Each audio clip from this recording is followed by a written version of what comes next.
केसरी और मैं हूं आपके साथ कीर्ति सिंह। आइए रुक करते हैं खबरों की ओर। उत्तर प्रदेश के मुख्यमंत्री योगी आदित्यनाथ गोरखपुर में 2 दिवसीय दौरे पर हैं। शुक्रवार को दौरे के दूसरे दिन सीएम ने योगी राज बाबा गंभीरनाथ प्रेक्षागृह में आयोजित कार्यक्रम में संबोधित किया। सीएम ने कहा कि लखीमपुर हादसा दुर्भाग्यपूर्ण है, लेकिन जिस तरह से वहां जाने के लिए विपक्षी पार्टियों के नेताओं की होड़ लगी है, उससे साफ है कि सिर्फ राजनीतिक रोटियां सेकने के लिए यह दिखावा है। कोरोना काल में कभी नेताओं को एक बार जनता की सेवा के लिए जाना चाहिए था। लखीमपुर खीरी के तिकोनिया कांड के बाद घमासान थमने का नाम नहीं ले रहा है। मंत्री का बेटा आशीष अब तक क्राइम ब्रांच की टीम के सामने पेश नहीं हुआ है। सूत्रों से जानकारी मिली है कि आशीष नेपाल भाग गया है। वहीं शिरोमणि अकाली दल का प्रतिनिधिमंडल आज लखीमपुर खीरी जाएगा और पीड़ित परिवारों से मुलाकात करेगा। नवजोत सिंह सिद्धू भी आज लखीमपुर जा सकते हैं। मेरठ में शास्त्री नगर की छात्रा ने इलाज के दौरान दम तोड़ दिया।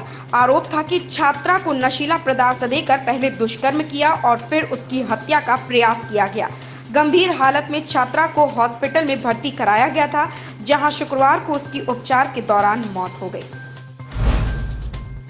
यूपी के मिर्जापुर जिले में स्थित जग विख्यात मां विंध्यवासिनी मंदिर में शारदीय नवरात्र के दूसरे दिन भी भक्तों का सैलाब उमड़ा।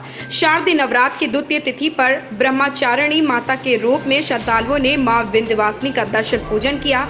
आधी रात से ही माता के दरबार में दर्शन पूजन करने उमड़े भक्त गंगा नदी में डुबकी लगाने के उपरांत माता के दरबार में पहुंचे और मत्था टेका। समाजवादी पार्टी के राष्ट्रीय अध्यक्ष अखिलेश यादव शुक्रवार को लखीमपुर खीरी के तिकोनिया कांड में मारे गए किसान परिवारों से मुलाकात करने के लिए बहराइच के दौरे पर है। अखिलेश यादव ने बहराइच जाने से पहले लखनऊ में मीडिया से बात करते हुए कहा कि भाजपा का चाल चरित्र और चेहरा उजागर हो गया है। इस सरकार के रहते किसी को न्याय नहीं मिल सकता है।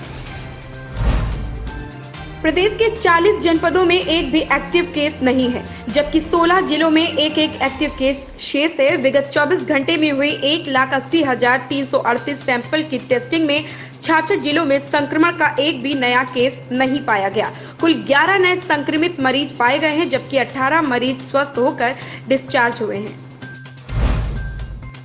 क्रूज ड्रग्स केस में फंसे शाहरुख खान के बेटे आर्यन खान को 14 दिन की न्यायिक हिरासत में भेजा गया है। हालांकि न्यायिक हिरासत में भेजे गए आर्यन खान ने तुरंत जमानत अर्जी दाखिल की थी, जिसकी कोर्ट में सुनवाई शुरू हो चुकी है। एनसीबी की तरफ से एएसजी ने दलील दी है कि एनडीपीएस कोर्ट को बेल देने का अधिकार नहीं है। इस मामले को सेशन कोर्ट भेजा जाए, लेकिन सतीश मान शिंदे ने अनिल सिंह की दलीलों को गलत बताया। आर्यन खान की जमानत को लेकर उनके वकील सतीश मान शिंदे पूरी ताकत लगा रहे हैं। वहीं एनसीबी उनकी जमानत याचिका का विरोध कर रही है। इधर एनसीबी की टीम आर्यन खान सहित अन्य आरोपियों को ऑर्थर रोड जेल लेकर पहुंची है।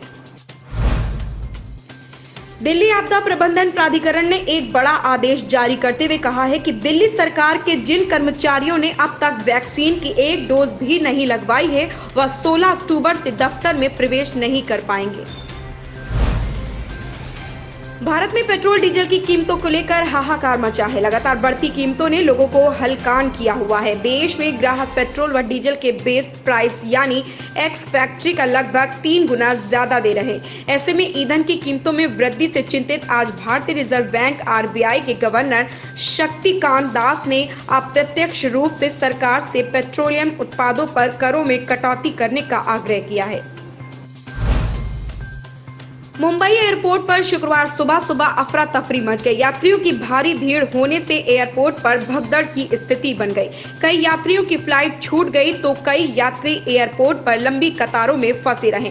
यात्रियों ने इसके लिए एयरपोर्ट प्रबंधक को जिम्मेदार ठहराया है। घरेलू विमानन कंपनी इंडिगो ने यात्रियों को सुरक्षा जांच के लिए पर्याप्त समय देने के लिए एयरपोर्ट पर जल्दी रिपोर्ट करने की सलाह दी है।